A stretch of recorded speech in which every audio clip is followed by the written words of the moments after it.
आप सभी को मेरा फिर से जय मसीह की।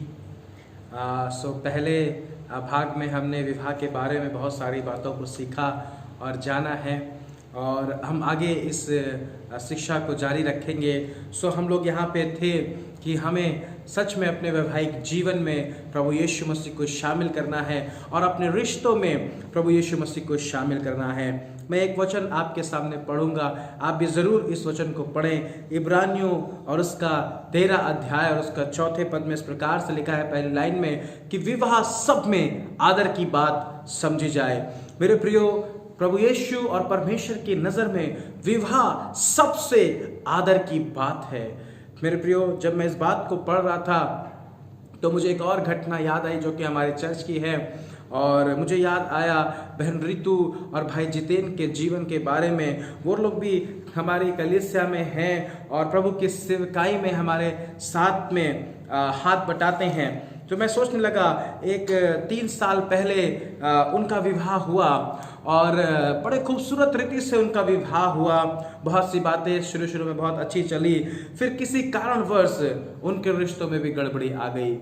मेरे प्रियो, आप जानते हैं शैतान शुरू से विवाह में और परिवार में गड़बड़ी को डालता आया है। उसने हवा को बहकाया, उस अनाज्ञाकारिता की ओर लेकर गया, उसने उससे पाप कराया, उसके द्वारा आदम ने पाप किया, और मेरे प्रियो वही पाप उनके बच्चों तक आ गया।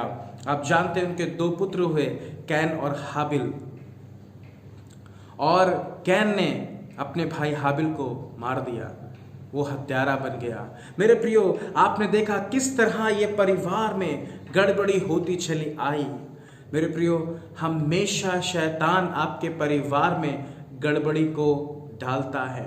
वो किसी ना किसी रीति से आपके वैवाहिक जीवन को नाश करना चाहता है। वो जानता है अगर मैं इन दोनों का रिश्ता खराब कर दूंगा तो इनका परिवार कभी भी सही चल नहीं पाएगा। अगर मैं इनके विवाह में गड़बड़ी को डाल दूंगा तो इनका रिश्ता आगे तक जा नहीं पाएगा। वो इस बात से बहुत ही जलन रखता है कि कोई भी 2 व्यक्ति एक ना हो और वो एक साथ प्रभु में ना बढ़ें।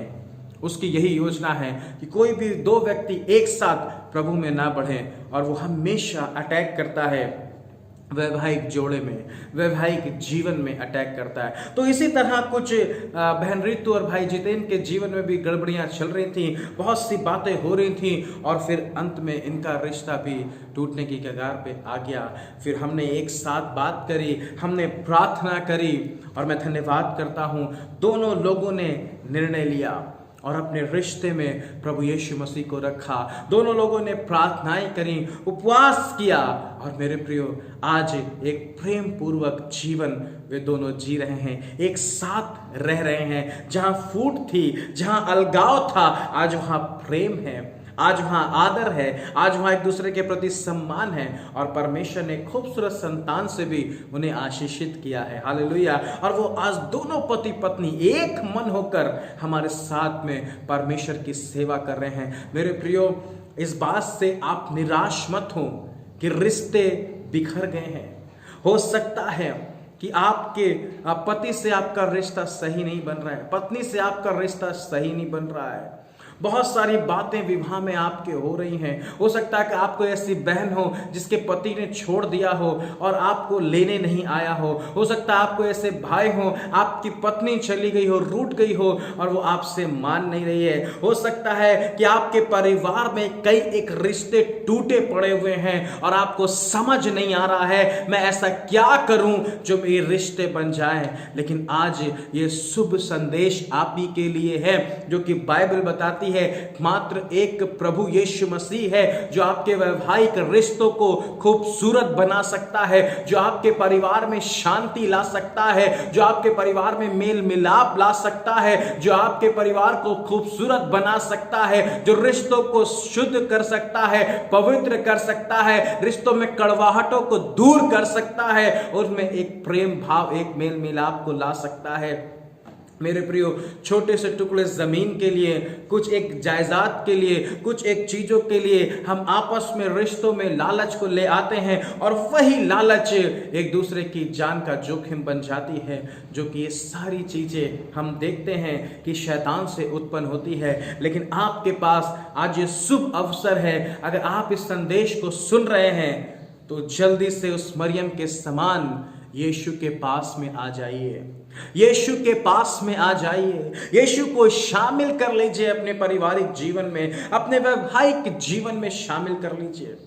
मेरे प्रियो, अगर आज आपका रिश्ता नहीं सही है, कल आपके बच्चों का रिश्ता भी सही नहीं होगा। वो भी बड़े होंगे, हो सकता है आपके बच्चे हों, आपकी उम्र हो चुकी हो, उनका विवाह लगना हो और आपको भी कुछ बातें समझ नहीं आ रही हो, लेकिन यीशु के पास में जाएं, यीशु मसीह से प्रार्थना करें और इनवाइट करें अपने जीवन में, अपने बच्चों के जीवन में इनवाइट करें यीशु मसीह को और एक चमत्कार को देखें। परमेश्वर आपके बच्चों के जीवन में, वैवाहिक जीवन में एक बड़े चमत्कार को करेगा। हालेलुया। मेरे प्रियो, मैं आज उन भाई बहनों से भी बात करना चाहता हूं जो कि बैचलर हैं। हो सकता है कि आप अपने लिए कोई लड़की देख रहे हो विवाह के लिए, कोई लड़का आप विवाह के लिए देख रहे हो। मेरे प्रियो, इसमें कोई बुराई नहीं है कि आप किसी से प्रेम करते हैं, इसमें कोई बुराई नहीं कि आप किसी को पसंद करते हैं।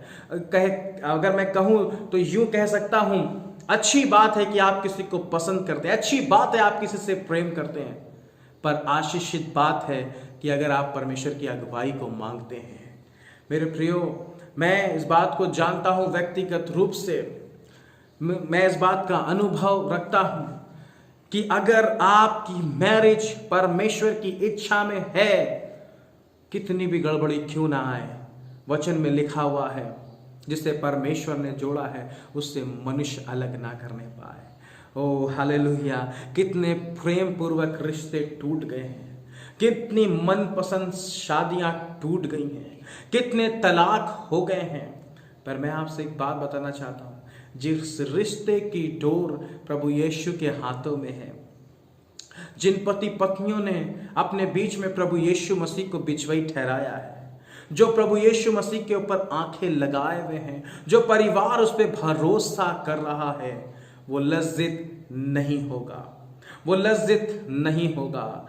इसलिए मेरे भाई बहनों, मैं आपको एक बात बताना चाहता हूं, मेरे प्रिय मसीह भाई और बहन जिनका विवाह नहीं हुआ है, बाइबल इस बात को बताती है, 2 कुरिन्थियों उसका 6 अध्याय उसके 15 वचन में लिखा है कि एक विश्वासी का रिश्ता एक अविश्वासी के साथ नहीं हो सकता है। अगर आप एक विश्वासी हैं, जरूरी है आपका जीवन साथी भी एक विश्वासी होना चाहिए। ये मैं नहीं कह रहा, ये बाइबल इस बात को कह रही है मेरे प्रियो, ये बाइबल इस बात को बोल रही है मेरे प्रियो। हमारी पसंद हो सकता है कहीं और हो, हमारा प्रेम कहीं और हो, हमारा लगाव किसी और के साथ में हो, पर क्या वो आपका लाइफ पार्टनर प्रभु को मानता है, उस पर विश्वास करता है या विश्वास करती है? अगर नहीं है मेरे प्रियो, प्रार्थना करें, प्रार्थना करें।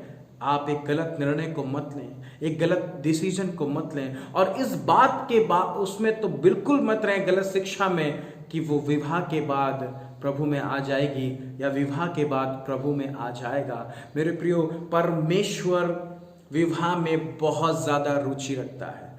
मैं इस बात का विश्वास करता हूं, अगर आप अभी से अपने जीवन साथी के लिए प्रार्थना करेंगे, प्रभु एक बड़े चमत्कार को आपके विवाह में करेगा। मेरी भी व्यक्तिगत एक गवाही है, और अगर आप मुझसे पूछेंगे मेरे विवाह के बारे में, तो 110% मैं इस बात को आपको साबित करूंगा कि किस तरह प्रभु की अगुवाई में मेरा विवाह हुआ। बहुत सारी गड़बड़ी हुई, बहुत सारी बातें आई, पर मैं और मेरी पत्नी एक ही प्रार्थना कर रहे थे, जो आपकी ओर से हो परमेश्वर। बाकी बातों को मैं नहीं बोलूंगा, क्योंकि अगर आप मुझे व्यक्तिगत फोन करेंगे और मेरे विवाह के बारे में पूछेंगे, मैं आपको बता सकता हूं, इसलिए क्योंकि परमेश्वर ने हमारे वैवाहिक जीवन में एक चमत्कार किया है, और आज हम एक प्रेम पूर्वक जीवन को जी रहे हैं। खूबसूरत सी बेटी परमेश्वर ने हमको दी है। सो मेरे भाई बहनों, आप जो प्रभु में रिश्तों को ढूंढ रहे हैं, बहुत सावधानी धरें और परमेश्वर से प्रार्थना करें। मैं विश्वास करता हूं परमेश्वर इस रिश्ते में बहुत ही रुचि रखता है और वो ज़रूर एक बड़े चमत्कार को आपके वैवाहिक जीवन में और आपके परिवार में और रिश्तों में करेगा। हालेलुया। खुदा इस वचन के द्वारा आपको आशीष दे।